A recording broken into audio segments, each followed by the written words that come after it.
कृष्णाय वासुदेवाय हरि परमात्मने प्रणता क्लेशनाशाय गोविंदाय नमो नमः। ओम नमो भगवते वासुदेवाय। भगवती स्वरूप श्री जी राधा रानी की जय। विष्णु अवतार श्री कृष्ण की जय। नारद जी ने पूछा, पिताजी आप केवल मेरे ही नहीं सबके पिता हैं, समस्त देवताओं से श्रेष्ठ सृष्टि करता है, आपको मेरा सा आदर प्रणाम। आप मुझे वो ज्ञान दीजिए जिससे आत्म तत्व का साक्षात्कार होता है। पिताजी संसार का क्या लक्षण है, इसका आधार क्या है, इसका निर्माण किसने किया, इसका प्रलय किसमें होता है, ये किसके अधीन है और वास्तव में ये वस्तु क्या है, आप इसका तत्व बतलाइए। आप तो सबको जानते हैं, क्योंकि जो कुछ हुआ हो रहा है उसके आप स्वामी हैं। ये सारा ज्ञान दृष्टि के अंतर्गत आता है। पिताजी आपको ये ज्ञान कहाँ से मिला, आप किस आधार पर ठहरे हुए हैं, आपका स्वामी कौन है और आपका स्वरूप क्या है। आप अकेले ही अपनी माया से पंचभूतों के द्वारा प्राणियों की सृष्टि कर लेते हैं। कितना अद्भुत है। जैसे मकड़ी अनायास ही अपने मुंह से जाला बनाकर उसमें खेलने लगती है, वैसे ही आप अपनी शक्ति के आश्रय से जीवों को अपने में ही उत्पन्न करते हैं और आप भी आप में विकार नहीं होते। जगत में नाम रूप गुण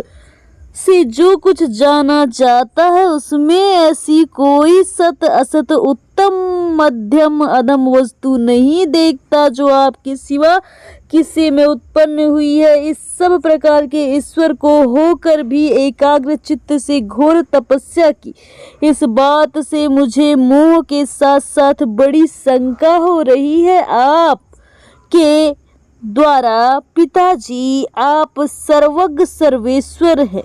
मैं पूछना चाहता हूँ कि वो सब आप कृपा करके मुझे इस प्रकार बतलाइए, समझाइए। आपके उपदेश को मैं ठीक ठीक जानना चाहता हूँ।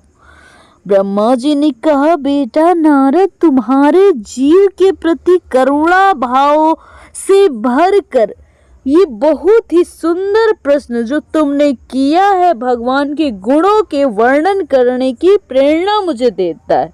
तुमने मेरे विषय में जो कुछ कहा वो तुम्हारा कथन असत्य नहीं, क्योंकि जब तक मुझसे परे का तत्व है वो स्वयं ही भगवान है।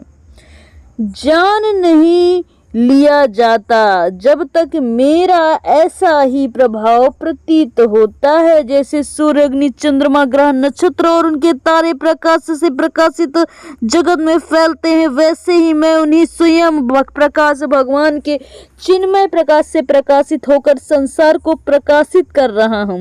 उन भगवान वासुदेव की वंदना करता हूँ और ध्यान भी उनके माया से मोहित होकर लोग मुझे जगत गुरु कहते हैं।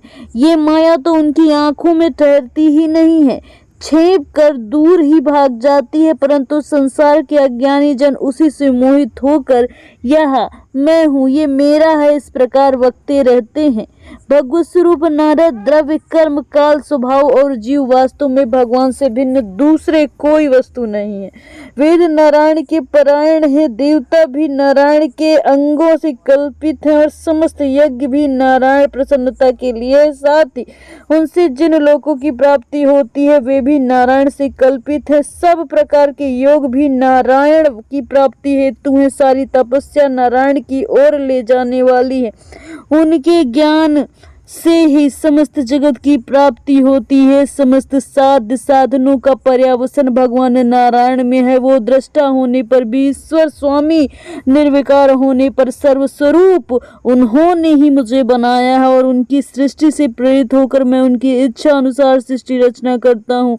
भगवान के माया गुण रहित वो अनंत हैं। सृष्टि स्थिति प्रलय के लिए रजोगुण सतगुण तमोगुण वो तीनों स्वरूप में माया के द्वारा स्वीकारे जाते हैं। ये ही तीनों गुण द्रव्य ज्ञान और क्रिया का आश्रय लेकर मायातीत नित्य मुक्त पुरुषों को ही माया में स्थिर होने का कार्य कारण और कर्तापन अभिमान से बांध लेते हैं। नारद इंद्रातीत भगवान गुणों के इन 3 आवरणों और स्वरूप को भली भांति ढक लेते हैं, इसीलिए लोग उन्हें नहीं जान पाते। सारे संसार के और मेरे एकमात्र स्वामी हैं। मायावती भगवान ने एक से बहुत होने की इच्छा होने पर माया से अपने स्वरूप में स्वयं प्राप्त कर्म और स्वभाव को स्वीकार लिया है। भगवान की शक्ति से काल ने तीनों गुणों में क्षोभ उत्पन्न कर दिया है। स्वभाव ने इन्हें रूपांतरित कर दिया है। कर्म ने महत्ता को जन्म दिया। रजोगुण और सत्वगुण की वृद्धि होने पर महत्ता को विकार दिया है। उससे ज्ञान क्रिया द्रव्य तम प्रधान विकार हुआ है, वो अहंकार कहलाया है। विकार को प्राप्त होकर 3 प्रकार हो गया है, उसके भेद वैकरिक, तेजस और तामस। नारद जी वे क्रमशः ज्ञान शक्ति, क्रिया शक्ति और द्रव्य प्रधान शक्ति हैं। जब 5 महाभूतों के कारण रूप तामस अहंकार में विकार हुआ, तब उससे आकाश की उत्पत्ति हुई। आकाश की तन्मात्रा और गुण शब्द, इस शब्द के द्वारा दृष्टा और दृश्य का बोध। वायु की उत्पत्ति, उसका गुण स्पर्श, अपने कारण का गुण आ जाने पर वह शब्द वाला भी है। इंद्रियों से स्फूर्ति, शरीर में जीवन शक्ति, ओज और बल इसी के रूप में है। काल कर्म और स्वभाव से वायु में विकार हुआ, उससे तेज की उत्पत्ति हुई, इसका प्रधान गुण रूप है। साथ ही इसके कारण आकाश और वायु के गुण शब्द एवं स्पर्श में है। तेज के विकार से जल की उत्पत्ति, इस गुण से कारण तत्व गुण शब्द स्पर्श रूप में है। जल के विकार से पृथ्वी की उत्पत्ति, इसका गुण गंध कारण गुण कार्य में आते हैं। इन न्याय से शब्द स्पर्श रूप रस ये 4 गुण विद्यमान होते हैं। वैकरिक अहंकार मन की इंद्रियों के 10 अधिराष्ट्र देवताओं की उत्पत्ति हुई। उनके नाम दिशा, वायु, सूर्य, वरुण, अश्विनी कुमार, अग्नि, इंद्र, विष्णु, मित्र और प्रजापति। तेजस अहंकार के विकार से स्रोत, त्वचा, नेत्र, जिह्वा और घ्राण ये 5 इंद्रियां, वाक, हस्त, पद, गुदा और जनेन्द्रिय 5 काम इंद्रियां उत्पन्न हुई। साथ ही ज्ञान शक्ति रूप बुद्धि और क्रियाशील रूप प्राण भी तेजस अहंकार से उत्पन्न हुए हैं। श्रेष्ठ प्रतिष्ठित जिस प्रकार पंचभूत इंद्रिय मन सत और तीनों गुण से परस्पर संगठित नहीं है, वे सब अपने रहने के लिए साधन स्वरूप हैं। जब भगवान ने इन्हें अपनी शक्ति से प्रेरित किया, तब ये तत्व परस्पर एक दूसरे से मिल गए और आपस में कारण भाव स्वीकार करके व्यष्टि समष्टि रूप पिंड और ब्रह्मांड दोनों की रचना निर्जीव रूप से जल में करने लगे। फिर काल कर्म और स्वभाव को स्वीकार करने वाले भगवान ने उन्हें जीवित कर दिया। उस अंड को फोड़कर उसमें से वही विराट पुरुष निकला, जिसका जंघा, चरण, भुजाएं, नेत्र, मुख और सहस्त्र संख्या में वो विद्यमान है। भुजाएं, नेत्र, मुख और कई संख्या में उसमें विराजमान है। विद्वान पुरुष उसी के अंगों में समस्त लोक और उनमें रहने वाली वस्तुओं की कल्पना करते हैं। उसी कामना से नीचे अंगों में 7 पाताल की और पेड़ से ऊपर अंगों में 7 स्वर की कल्पना की जाती है। ब्रह्मांड में विराट पुरुष का मुख, भुजाएं क्षत्रि, जांघों से वैश्य और पैर से शूद्र उत्पन्न हुए हैं। पैरों से उनके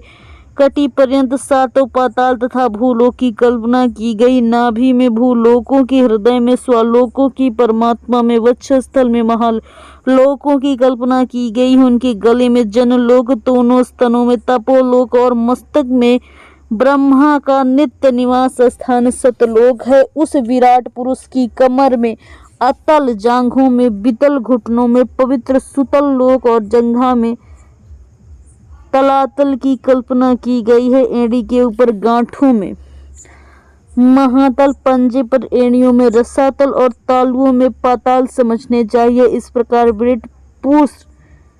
विराट पुरुष सर्वलोक में है। विराट भगवान के अंगों में इस प्रकार लोकों की कल्पना की जाती है। उनके चरणों में पृथ्वी है, नाभि में भूलोक और सिर में सरलोक स्थित है।